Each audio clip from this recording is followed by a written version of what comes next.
Assalamualaikum warahmatullahi wabarakatuh. Gimana kabarnya semua? Semoga baik-baik saja ya. Kita kembali ke kasus UMKM Semeton ya, yang dimana di situ ternyata Bu Elsa mengakui ya pernah dititipkan begitu. Tapi kok tidak dikembalikan begitu kan? Uangnya orang yang dititip kok tidak dikembalikan. Dan kuasa hukum dari para korban Semeton ya akan melaporkan ini ke KPK. Jadi menarik untuk kita reaksi Semeton. Gimana video selengkapnya? Ini dia. Selamat menonton. Jangan lupa like, subscribe, komen, dan skip. Mungkin tujuan ke sini seperti apa Bang mungkin? Iya, selamat siang, terima kasih ya.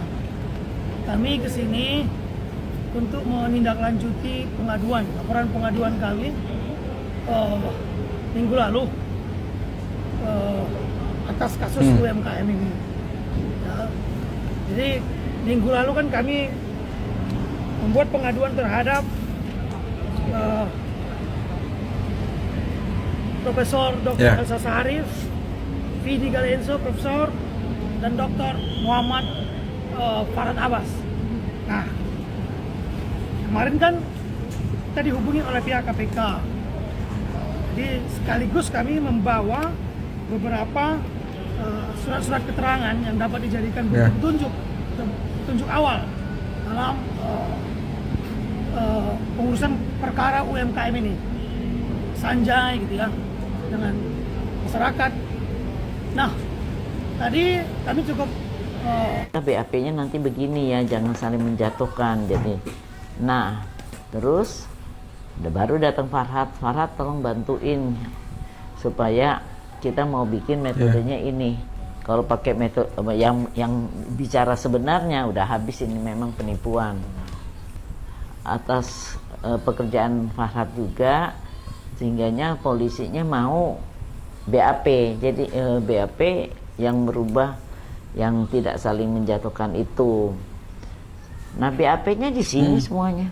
Kami ini di sini, Sunil di sini, istrinya di sini.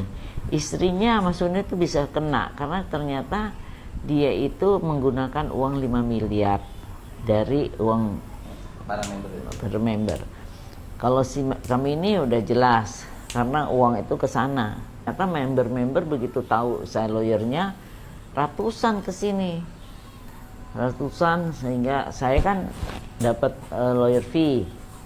Lawyer fee kan saya berbagi kan, Vidi dapat, saya dan berbagi dengan Farhad, tapi nggak sebanyak apa yang dia cerita itu. Dan akhirnya lawyer fee pun habis. Sekarang muncul lagi terkait UMKM dan sampai mendatangi rumah Bang Farhad juga. Itu mereka itu adalah penjahat liar yang hanya ingin mempermalukan Ibu Elsa Sarif, sampai-sampai nyari saya di rumah. Kalau saya menerima uang 80 miliar, ya sekarang ya itu hak saya dong sebagai pengacara. Nah, yang menjadi persoalannya, kalau kalian mau minta itu uang kalian, siapa yang ngasih ke saya? Panggil yang ngasih, suruh dia minta, itu saya bagi-bagi sama kalian. Ya, kapan dia transfer sama saya, kapan dia bayar sama saya, ya.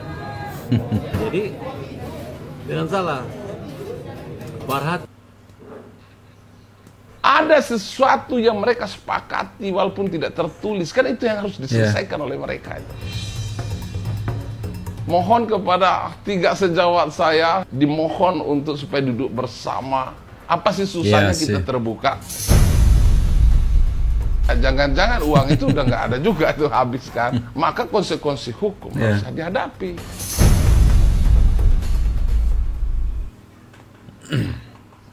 Jangan sesalkan tindakan kami, yang mana kami akan aksi demo.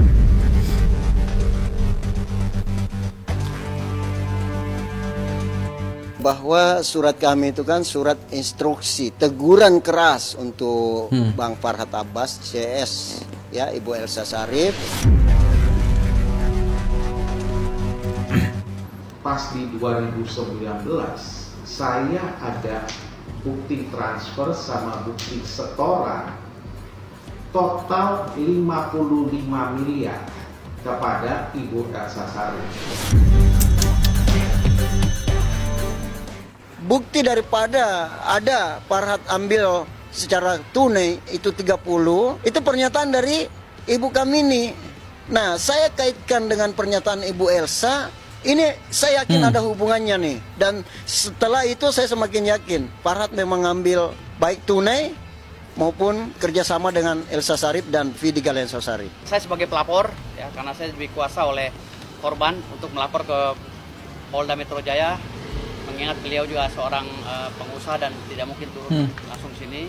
Jadi kuasa langsung untuk melaporkan, dan saya sudah melaporkan saudari Elsa Syarif dan Vidi Galesong, ya, Galesong Syarif SHMH, terkait dengan dugaan penipuan dan penggelapan uang senilai 39 miliar. Saya sudah bilang sama Farhad Abbas, mau bagaimanapun cara kamu mau menjatuhkan saya akan lawan. Saya tidak akan pernah stop. Ini namanya pemerasan. Andi, ini pemerasan ya. Kau giring ibu-ibu untuk memeras kita. Ya. Kisruh uang titipan senilai 55 miliar yang diminta Andi Rifaldi beserta rekan-rekannya kepada Farhad Abbas belakangan ini ramai menjadi pemberitaan. Farhad dan pengacara senior Elsa Syarif dituding telah melakukan penggelapan uang investasi yang dititipkan kepadanya dengan nilai total mencapai 80 miliar. Koordinator UMKM, Andi Rifaldi, bahkan membeberkan surat-surat atau dokumen sebagai bukti bahwa Farhad telah menerima uang senilai 55 miliar dari Elsa Syarif. Atas hal itulah, mereka meminta Farhad Abbas dan Elsa Syarif segera mengembalikan uang titipan para member UMKM. Dari situ juga, member UMKM kerap menggeruduk rumah kediaman Farhad Abbas hingga menarik perhatian warga sekitar. Jadi mungkin itu alasan ya sebetulnya kasus Agus ini tidak mau diakhiri begitu. Kalau memang apa yang disampaikan oleh FA itu benar, kan sebaiknya kan ketemu begitu kan, klarifikasi di situ. Biar publik juga tahu bagaimana sih sebenarnya. Tapi kesannya ini selalu menghindar. Hanya berani ngomong di belakang saja begitu sebetulnya ya. Ada juga kemarin waktu Bu Elsa sama SS begitu ya, Coffee Paste di salah satu acara begitu ya, didatengin sama anggota-anggota dari UMKM ini, Bu Elsanya kabur begitu ya. Kabur. Jadi kalau memang yang dituduhkan oleh anggota-anggota UMKM ini tidak benar, ya klarifikasi, duduk bersama, jelaskan. Selesai persoalan kan. Tapi dengan menghindarnya sekarang, dengan tidak mau adanya sekarang komunikasi, ya publik justru semakin yakin bahwa apa yang disampaikan oleh teman-teman UMKM yang jadi korban ini adalah benar begitu kan. Jadi semakin menarik sebetulnya, kita lanjutin. Pada kerabatnya yang ada di Jakarta untuk ikut turut aksi juga, turun ke jalan nantinya, termasuk ya ke adik-adik mahasiswa juga. Ada 6 kampus yang kami sudah koordinasi, mobil komando juga kami sudah persiapkan semuanya, dan aksi nanti kami akan tembuskan juga ke Pradi ya, termasuk DPR RI, supaya pemerintah dalam hal ini ya benar-benar bisa memperhatikan nih begitu lamanya ya para rakyat kecil, kelompok-kelompok pedagang UMKM yang berharap ya dananya bisa kembali untuk kelanjutan usahanya, tapi sama sekali dianggap sepele gitu loh. Demo besar-besaran ini benar-benar bisa DPR RI sebagai wakil rakyat juga ya, dalam hal ini pemerintah bisa menangani, karena kami juga sudah laporan ke Wapres juga, dan nanti akan kami sampaikan juga ke Pradi langsung.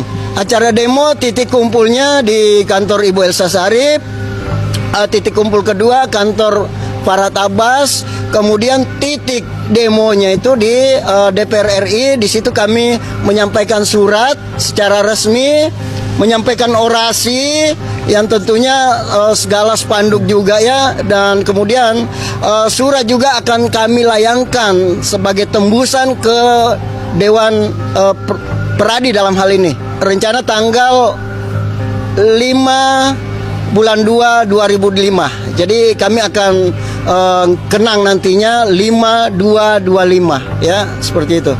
Iya, kami berharap sih sebelum demo ada itikat baik mereka ya. Kami nggak mau juga mencemarkan nama baik mereka kalau mereka masih merasa punya nama baik. Tapi kalau nggak merasa punya nama baik, apa boleh buat? Di saat demo nanti ya tentu kami berorasi dengan cara kami lah. pemahaman kami lah sebagai masyarakat awam tentunya. Ya, kami salah paham sudah kalau Ibu Elsa Sharif, Farhad Abbas dan Vidi Galenso Sharif masih menunda-nunda ya perdamaian dalam hal ini mufakat yang klarifikasi lah. Kalau memang dana itu nggak ada sama beliau ini, tentu klarifikasi sama kami cukup kok. Ya, supaya kalau memang nggak ada ya kami pasti menyalahkan Pak Sanjay juga dalam hal ini. Kalau memang nggak ada, tapi kalau memang yang dilihat di sini beliau ini tidak respon, maka kami jelas-jelas menyalahkan mereka lah, karena nggak ada sama sekali responnya gitu. Mengenai Pak Andi bilang bahwa saya akan dibebaskan dari segala kejaran member, itu juga ada saksi. Mungkin tadi ada lihat itu Pak Alex tuh di belakang tuh, ya, menyaksikan. Janji Mas Andi, saya tidak akan dibawa-bawa lagi, karena saya klarifikasi itu dengan bentuk seperti laporan keuangan tertulis, disetujui oleh kami ini menjadi bahan barang bukti BAP ke Polda Jatim. Nah, jadi memang betul, saya bukan clear, bukan karena apa-apa, karena memang sudah selesai. Bahkan dari hitungan-hitungan itu saya masih punya piutang dengan Kamal. Tapi tadi dijelaskan ada uang cash, ada uang transfer, mana yang benar? Tadi Bung Roni sudah mempertanyakan itu 55M itu apa bentuknya, uang transfer semuanya? Enggak, berubah. Jadi 55M itu ada transfer, ada cash. Padahal di surat kuasa dibilang total transfer. Dibilang total transfer. Kita minta, saya minta, mana bukti 55M itu? Terus bilang juga bertahap. Nah, dibilang bertahap Transfernya. ya kan? Saya bilang mana supaya jelas yang ke saya berapa dan saya sudah bertanggung jawab, saya tahu. Ya, kepada FA itu tulis tangan tapi surat kuasa substitusi mewakili Elsa Sharif. Surat kuasa substitusi itu bunyinya apa? Bunyinya bahwa FA diberikan hak untuk menghadap Bapak Kapolda Jawa Timur demi kepentingan menyelesaikan, ya, membela daripada Sanjay dan anak buahnya saat itu. Coba kita berpikir, kok menghadap Bapak Kapolda? Harusnya kan menghadap Polda. Ada apa ini? Ya. Dan itu diperkuat oleh pernyataan tadi pada media wawancara salah satu media. Nah, lalu bukti berikutnya, waktu tim saya melakukan perundingan pertama dan kedua di kantor Bu Elsa Sharif, Saudara Vidi Galenso menyatakan bahwa mereka mempunyai bukti tentang aliran dana itu. Salah satunya adalah mereka mengatakan ada transfer ke pihak penegak hukum sebanyak 5 miliar, walaupun saat itu tidak ditunjukkan bukti transfernya. Nah, pengakuan itu kan membuat pikiran saya itu terganggu itu. Sehingga saya mengatakan dalam pikiran saya, secara intelektual saya, kok kirim ke penegak hukum uang 5 miliar? Emang penegak hukum tidak dibayar oleh negara? Lalu dari kesimpulan itu, saya atas nama masyarakat yang taat hukum, dan saya juga atas nama putra negara, ya, saya berkewajiban memberikan pengaduan dan laporan kepada KPK apabila ada dugaan, ya, penyelewengan, tindak pidana korupsi dan atau pemerasan sehingga merugikan negara dan merugikan pihak lain, dan marwahnya nanti akan melukai sisi penegakan hukum dan keadilan di negeri ini. Itu di Undang-Undang KPK diatur, setiap orang yang mengetahui satu tindak pidana korupsi, wajib memberikan laporan kepada pihak penegak hukum. Lalu kemudian di pasal 54 juga diatur tentang bahwa KPK wajib menerima pengaduan masyarakat itu terkait itu. Itu yang saya gunakan. Ya kan berkesesuaian dugaan kita. Pertama ada pernyataan transfer 5M ke aparat penegak hukum. Ayo. Lalu kemudian diperkuat pernyataan Bu Elsa tentang ya arasemen penegakan hukum yang seakan-akan diatur. Yang ketiga, tadi ada yang menunjuk salah satu pejabat kepolisian melalui surat substitusi kuasa yang dilimpahkan oleh Elsa Sharif ke FA. Dan dari segitu teman-teman videonya ya, semoga videonya bisa memberikan ini jawaban dari salah satu subscriber saya juga ya, yang mau diangkat kembali kasus UMKM ini, begitu ya. Katanya pembela rakyat lemah atau apalah slogannya di situ ya. Tapi kok dikejar-kejar sama rakyat juga begitu ya, rakyat lemah juga, ini ada apa ini? Jadi tetap jaga persatuan dan kesatuan kita teman-teman ya. Assalamualaikum warahmatullahi wabarakatuh.